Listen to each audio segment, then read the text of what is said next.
Today on TFL Bike, we are taking a look at something that we haven't gotten a chance to get our hands on before. This is a massive Kawasaki Vulcan 2000, and I've got my buddy Dalton over here who brought it all the way from Utah. How's it going, man? Not too bad. Yourself? I'm doing well, and it's cool to see this 08 Vulcan 2000. So this is a pretty unique bike. Tell us a little bit about it. Yeah, so in the 90s, basically all the Japanese sport bike manufacturers, they were having a competition on speed until they all agreed they wouldn't go faster. So in the early 2000s, the thing with the economy doing well was big cruisers. Honda started first with their VTX 1800. Kawasaki was next with the big 2000. And the thing with this, actually, all the other manufacturers, they had to round up to get to their 1800 or 1900 number. Right. Kawasaki actually rounded down to 2000 because this is a 2054. Yeah, this is a monster motor, and I think it's rated at something like 120 horsepower, 140 pound-feet of torque. I mean, it hauls. I've got a little chip tuner, and it's not a proper tune on it, but it's adjusts the air fuel map as it goes in. It's just hiding here behind the side cover. I've also got a speedometer correction thing in there too to calibrate it. But yeah, it's massive. It'll pull you away. So how long have you had the bike, and what do you usually use it for? It's my everything bike. I got it last spring down in Tucson, rode it 1,000 miles home. Nice. So this is your long distance bike, which, I mean, that's pretty much what this would be good for, I would imagine. Yeah, I use it for commuting and traffic and all that, but when that fan kicks on, it roasts your legs. Yeah. that engine puts out a lot of heat. So how many miles do you think you've put on it? I've put on a few thousand. The bike, when I get home from this trip, should have just about 60,000 miles. 60,000, yeah, which, I mean, for a highway bike, those are the kinds of miles that you see getting racked up over time, as these just cover huge distances. And again, great bike to do it on. You've got a big windshield up here at the front. And actually, this looks like it's probably a factory piece because it's got the Vulcan logo on here. Do you know, other than your luggage on the back, are there any modifications to this bike? Yeah, so there's a couple right here where you saw the 125 on the side. That's the Baron Big Air Kit, so big air filter. It's got the Cobra 2-into-1 performance exhaust. Nice. I replaced the stock saddlebags with the Saddleman Extra Jumbo Drift or Slant bags or whatever it's called. Okay. I don't care for the studded look. That's what the factory has. So what I'm actually going to do next, these Mustang seats, I'm going to send out to a company in California and have them reupholster it. It's called Day-Long seats. You send them in your measurements, pictures of how you ride, and they actually contour the seat to how you ride. Nice. So it'll be specially made for you and your riding style, exactly. Which is really nice. And then speaking of the exhaust, how does this exhaust sound? You want to fire it up for us? Sure thing. So kind of like a lot of cruisers, you've got your key right here in the middle of the tank.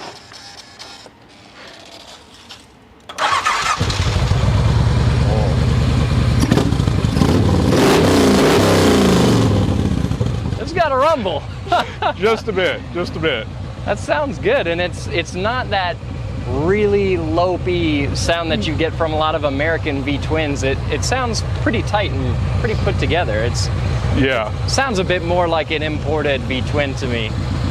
The Japanese bikes just do have their own sound. Harley, it's just really got that lope. That's what the old people that get a Harley generally want. Oh, and also the whole bike doesn't shake around that much. It's super smooth. I've got a Sportster, and at idle, that bike, it looks like the front tire is going to hop off the ground. Harleys are nice and smooth when you're moving, but at stop, they're rumbling. This thing, it's whisper smooth. Yeah, this looks pretty smooth, even just sitting here. All right. Pretty excited to check this out. I mean, I've ridden some really big bikes through work, including a bunch of big Harleys, the R18, but well, this is even bigger in displacement than most of those. I did ride the 131 engine in a Road Glide, and I guess that would be the biggest displacement bike I've ridden. But even that 131 is just a crate motor. It's not something that you can get directly out of the box. And I've never ridden any Vulcan before, so this is a completely new experience for me. And wow, everything about this bike is so plush and so smooth. I mean, this engine, for as big as it is, you would think that it would shake your bones apart, but it's like butter, and that transmission is beastly. Oh, I can see how he spends so much time riding this long distance. I'm leaning up against the backrest. Suspension is nice and soft, even though I'm just 160 pounds. It's not like this suspension is designed for somebody as compact as I am, but man, this is just bliss.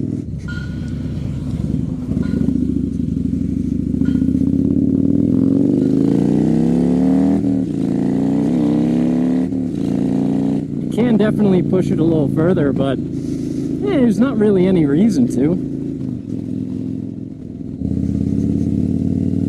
Well, a huge thanks to Dalton for letting me take a quick spin on his bike. I can see how he would enjoy riding this on the highway long distances, and it's just great to get behind the bars of something that I've never gotten to interact with before, so new experience. Overall, I mean, any pros and cons with this bike, things that you like about it with riding, things that you dislike? Well, what used to be a problem is the gearing. So in America versus Europe, they geared the bike differently. Okay. They geared American bikes for acceleration. That's how you get the really pull your arms off torque. Right. I re-geared it actually this spring to the European gearing, and it's so much smoother on the freeway. Like, you can't even tell. This is only a 5-speed, but it's like getting a whole extra gear on there. Okay, and I would imagine it would probably be kind of nice to have a 6-speed on a highway bike, but you find the 5-speed is not an issue? Yeah, once I re-geared it to the European gearing, it solved the problem, so.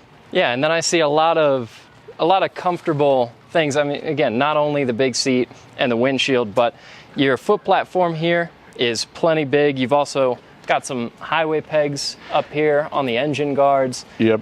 So you're pretty happy with the riding position over long distances, no major fatigue? The floorboards let you get that nice repositionability of the feet. These bars right up here, the way it's positioned, your legs are actually straight out in front of you. Yeah. So you get the breeze up your pant legs, which is so nice on a hot summer day. That does sound nice. Passenger floorboards too instead of pegs, so if you've got a passenger, they're set.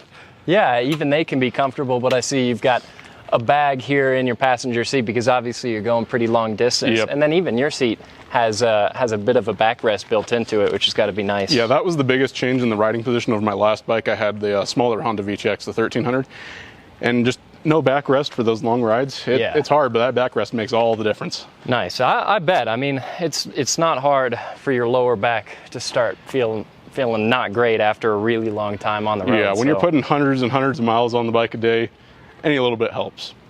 So this is really cool to see, and again, really cool to see the fact that you're actually riding it long distance. I mean, you can see that the bike is dirty because I'm sure you've been through some weather between Logan, Utah, where you came from, and Boulder, Colorado to where you're at right now. Yep, got rained on a bit, a few times in between.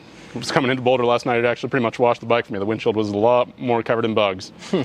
So all in all, would you do it again, getting this bike? You're happy with it? Yeah, I think I'm going to be keeping this one. I'm going to add more to my fleet eventually once I got a bit more room, but I have no complaints about this bike.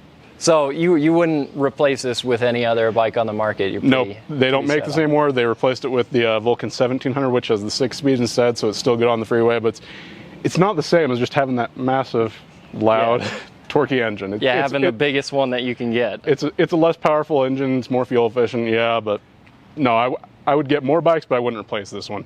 Well, and it's also just hilarious looking at everything about this bike is kind of over the top.